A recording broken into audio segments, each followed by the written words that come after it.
everyone. Welcome to Living with Autism by Michael Lettman. Today, we'll be talking about my fourth year fall semester. I'm a senior now. Today, I have two very special guests here with me. I would like to introduce you all to Professor Jeremy Sawyer. Hi, everybody. Glad to be here, Michael. Professor Susan Carpenter. Hi, Michael. Hi, everybody. It's nice to have you both here with me. Okay, without further ado, I would like to ask both my college professors questions about what went on during my fourth year fall semester. To start things off, I am happy that I've attended both their classes during my fall semester. They both recommended that I be in their classes during that semester, and I got in, and I've enjoyed them. I can't ever forget all those experiences from attending Professor Sawyer's Sci 2400 and Professor Carpenter's EDC 2200. My first question is to you, Professor Sawyer. What was it like having me in your class? Well, great question, Michael. And it was a real pleasure is the first thing I would say, because I'd kind of known you online and we had basically just interacted over the internet and online. And to actually meet you the first day in person was amazing, and to shake your hand and to see how tall you are and just to feel your physical presence in the classroom was really a joy. And, I think you brought a serious passion for the topic to the class, and you brought your own expertise as a person with autism and as an advocate for people with disabilities. So your expertise really tied in so nicely to the class that you were a real asset. You were a real asset for me to have in the class. And, I just hope that I could facilitate that and allow you to share all the great contributions you had with the class. But I really enjoyed it from beginning to end. So thanks for being a student in my class. Great and kindful words that I've heard from you. Thanks. I didn't think I'd be a great asset in your class, honestly.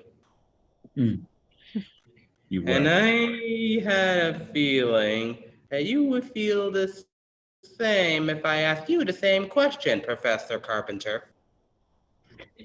Absolutely. And we were trying to work out this semester whether you could do both these classes, and there was a clash in the schedule. So actually you only took half of the EDC 2200 class, the in-person part on a Thursday. You weren't able to make Tuesdays because you were with Professor Sawyer, and I was very eager to have you in the class, and ordinarily I wouldn't have allowed a student to do that. So that was my enthusiasm already to make sure that you could take the class, even though it was only a part of it.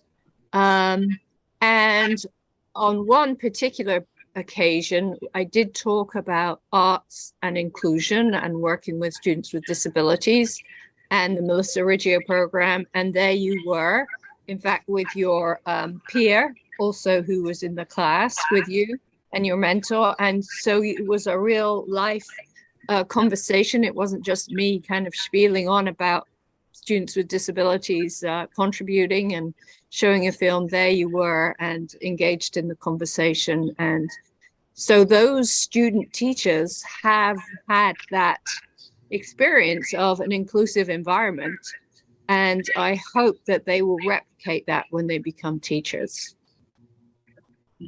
I hope that makes sense. So they were there with students with various abilities and disabilities, and so I'm hoping they will set up a similar friendly environment, inclusive environment when they become teachers. Yeah, As we all know, students in the Melissa Riggio Higher Education Program can't ever earn something like that, which is why I got a little envious of my classmates having those positions. I mean, it's a KCC thing, I understand that. But they got to work with children, and they have been working hard, so I can understand that. I hope you understand that too, Professor Carpenter. So there are many ways to work with children, many different career opportunities. And although you may not be taking the for credit course, you won't be getting the credit, or you might not become a classroom teacher because you'd need a degree, you could certainly contribute. And this is what we're working on. And Professor Esposito has been helping with this to see if we can find a way that students without a high school diploma will still be able to be employed in a school. And this is the case in a state in Florida. So we're really hoping that this will also happen in New York State. So you can be employed rather than volunteer. Understood. I'm grateful to that. We'll see how it works out at the end. Now, I would like to ask you both this question. How have I done with your assignments? Well, I can start off with that. Well, you did a great job. And, you know, from the writing assignments where, you know, you watched Crip Camp and you wrote a discussion board post about it, to the disability interview where you interviewed your peer mentor about his experience working with people with disabilities, his background, his goals. And not to mention in class, when you shared about the Melissa Riggio program and your mentor was also able to speak to his experiences, it was really useful, I think, for the other students to hear about that, to hear about careers working with people with disabilities. So I think your in-class contributions were at just as high a level, you know, as the work you're doing at home on the assignments.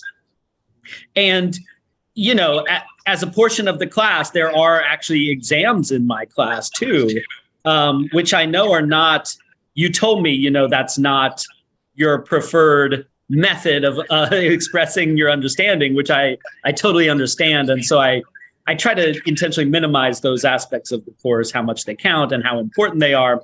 And I think you and I talked about like that just being a learning experience, or you to just take a risk and try it, see how it went. And then we did a debrief afterward. I really enjoyed how we got together after the exams and sort of debriefed, just talked through some of the questions and ideas. And we didn't focus at all on the score or, you know, we tried not to focus on what was right or wrong, really. It was more about what you're learning, what you're taking from the concepts. So even in that area that I know you expressed is difficult for you and difficult for many students, I was proud of how you put yourself out there and took that risk and then worked through it. And, you know, you did fantastically in the class overall in terms of your performance, but even more than that, it's about what you brought to the class and what you contributed and what kind of environment you created just from yourself. So thanks. In a nutshell, you did fantastic. Oh, thanks. And I think I mixed the question a little. It was, how well have I done with the assignments? But you answered it well, Professor Sawyer. My head getting mixed here. I'm so sorry. All I can say is I got nervous with the assignments. I mean, I'm glad I've managed to have done okay with them. Well, what can you say, Michael Lettman? Question was, how well have you done with the assignments from the 2 classes you've attended during that semester? Professor Carpenter, you may go ahead. So as I said earlier, you only attended half the class. So you didn't get the full experience. But what I was most impressed with was that you were always asking me, is there anything that I haven't done? Can you send me the recording of the class that I couldn't attend? How am I doing? Am I missing anything? And that kind of commitment to your studies was really, something I would like all students to have. I think, and this maybe doesn't relate to you personally, Michael, but in terms of doing courses, I think there needs to be a discussion about how much the mentors can really support you, and how much, rather not doing the work for you, but maybe explaining things after, or just checking things for you and so on. And I'm hoping that'll be in a way more thorough once CUNY Unlimited is set up, and there can be more discussions with the professors and the student and the professor. Okay, has Michael frozen? Yeah. Oh, I think he was frozen there for a second. Okay, as I was saying, I think during my college program, I think the mentors were doing what they were doing while working on my assignments. They clarified it. That's what I asked them to do. Good. They clarified what I need to do in the assignments, and I try my best to figure out, and they aid me, AID me. And I'm glad I managed to have done okay with the assignments. Well, except for the exams, because I had to do them myself. Oops. Oh, it got frozen there. By exams, I mean the exams I had to do for you, Professor Sawyer. And I was disappointed I got some of them wrong. Oh, yeah. Well, was it helpful? And I know, of course, on an exam, people are going to tend to fixate on what's right or wrong. I guess that's sort of, unfortunately, sort of built into that format. And you mentioned you were kind of nervous on some assignments. Was it helpful talking through it afterward, did you feel like, to talk through it kind of just in a personal way after the exam? Yeah, because I wanted to see how well I did. Mm-hmm. I still managed to pass, right? Yeah, I mean, absolutely you did. I think if you had received a grade in the course, you would have had a B. I think you had some kind of a B as far as a grade in the course. So that's fantastic. You were auditing as part of the Melissa Riggio program. You're technically auditing the course, so you don't get a grade. But if you're just looking at performance, and again, performance is not the end all be all of learning. I think that's the key point here. But even if you were just looking superficially at the grade, you did fantastically. You performed very well in the class. Curiously, the other student who is in the Melissa Riggio program was on my roster, and although you weren't, Michael, because you were unofficially in the class, and I was grading the other student as though she was an undergraduate, and she got a B. And I was like, oh yeah, that's right, she's Melissa Riggio. So that was interesting for me, and you certainly did the same amount of work as she did. So, yeah. Oh, I see. Okay. Here's another question I have for you both. Okay, I'm happy to say that I'm glad I got along with the classmates from both your classes. I mean, I feel like I connected with them, like I connected with you two during the pandemic. All the classmates that I've gone along with in both your classes. Don't you think they'll forget about me by now? So can I ask you a question now, Michael? I'm curious about your concern about people forgetting you. Why is that so important to you? Yeah, because I always ask myself that question, honestly. You get along with others, and then they'll eventually forget all about you months and years later.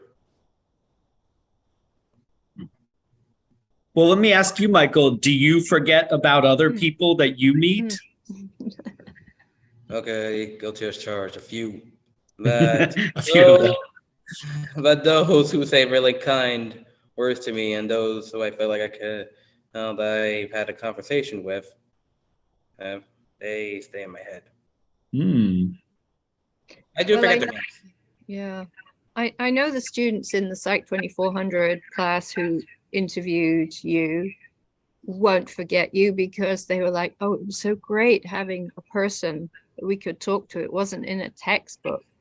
It wasn't just a film. It was a real connecting with somebody. And and if I may say so, I think you have a big personality, and you know, people warm to you.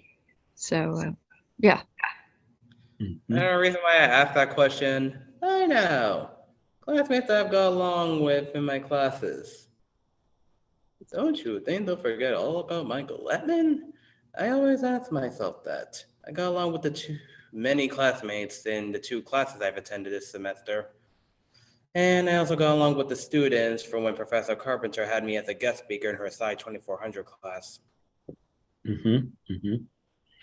Yeah, well, I think, just like you told me that you remember certain people that you connect with or have a meaningful conversation with, I think it's just the same for other people. The people who you have connected with in a meaningful way, they're going to tend to remember you. And especially, you're also, doing interviews like this and creating materials that are part of advocacy work that is ongoing, that is, goes beyond you and stands the test of time and is on the internet indefinitely. And, if it's okay with you, I would also share more of those materials with my classes in the future. So even if they don't directly meet you, they're probably going to remember you and know you through your work as an advocate and so forth. And maybe you can also meet them too by coming back to the class. So I think you can keep expanding your social circle, and many people are going to know you and remember you. Understood.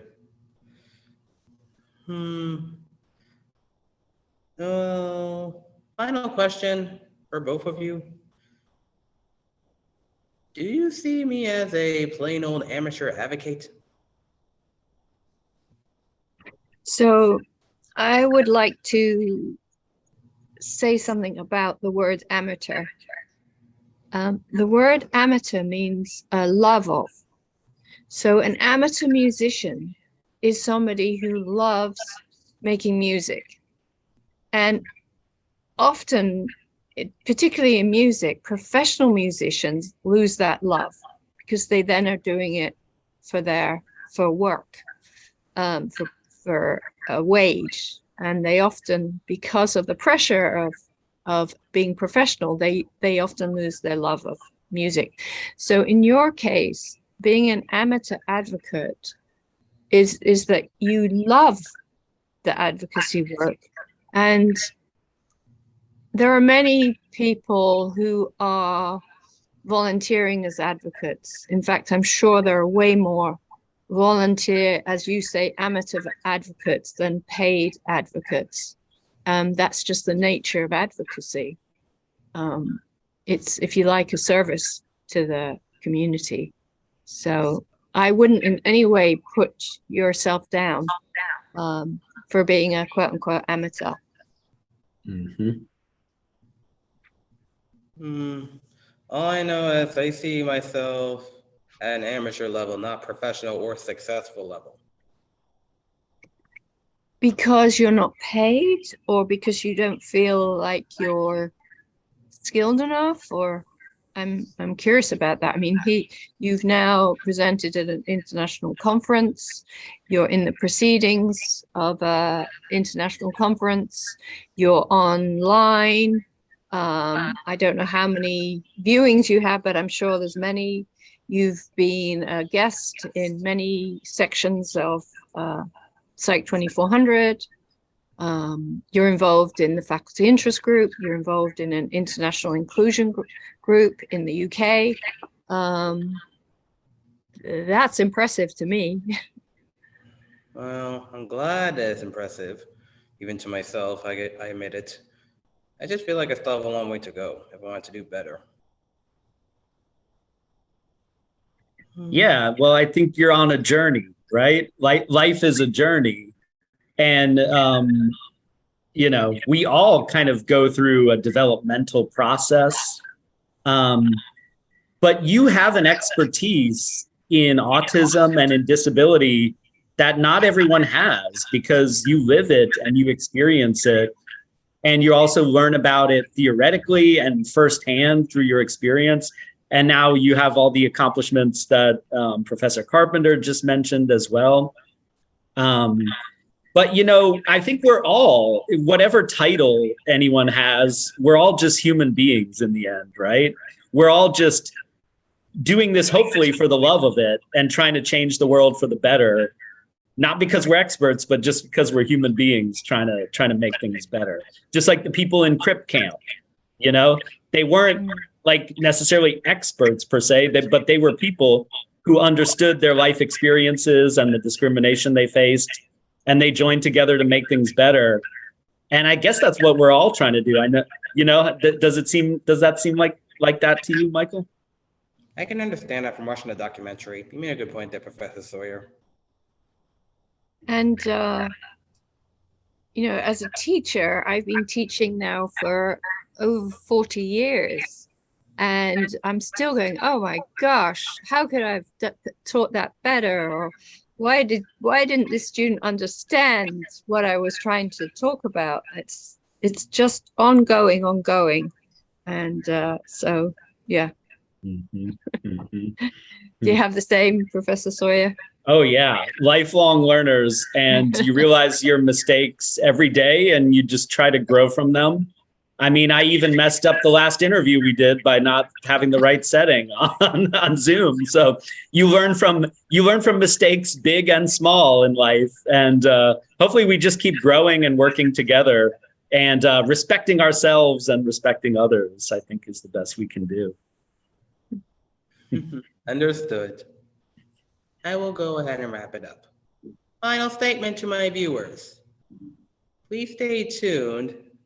There is another part of my fourth year fall semester coming up in a very long conversation that I've had with these two very good college professors that I've been connecting with since the coronavirus pandemic. Except Professor Sawyer just mentioned an error that occurred during that conversation. What was it again? Yes, everyone stay tuned because this was a great conversation. And Professor Carpenter and I interviewed Michael about his experiences this past semester. The only problem was that I messed up because I did not put my self view on. So when we recorded the Zoom, I am absent. But you will see Michael's face and Sue's face, and you will hear my voice. So I hope you'll stay tuned because it's a really fantastic conversation. And don't let my mistake there stand in the way of your enjoyment of it. Okay, please stay tuned for the three of us in that upcoming conversation as I continue to proceed with my project of Living with Autism by Michael Lettman. That's all. Thanks, Michael. Take care, everybody. Thank you. Bye, everyone.